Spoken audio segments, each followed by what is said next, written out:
அது இது நம்ம பண்ண டிஷ்ஷா? எங்களுக்கே இது ஒரு புது அனுபவத்தை கொடுத்துச்சுங்க. அப்படி தாங்க நாங்கள் ஒரு மீன் வாங்கிக்கிட்டு அது சுத்தமாக மஞ்சள் போட்டு கழுவி எடுத்துக்கிட்டோங்க.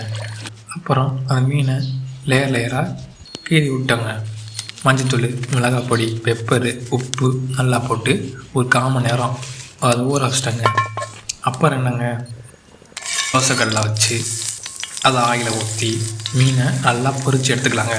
அது பொரிக்கும் போது மனம் இருக்கே அடடா. அப்புறம் ஒரு பாத்திரத்தில் எண்ணெயை ஊற்றி கடுகு, வெந்தயம், வெங்காயம், தக்காளி நல்லா வதக்கி மஞ்சத்தூள், மிளகாய் பொடி, பெப்பரு எல்லாம் போட்டு ஒரு மசாலாவை ஆக்கி அதை நம்ம பனை ஓலையில் எடுத்து அதை வச்சு கட்டி பயர் பண்ணி சாப்பிடும்போது இருக்க சுவை இருக்கே, சொல்ல எங்களுக்கு ஒரு வார்த்தையே இல்லைங்க. இது எங்களுக்கு ஒரு புது அனுபவத்தை கொடுத்துச்சிங்க. இதை நீங்களும் மறக்காமல் ட்ரை பண்ணி பார்க்கணும்.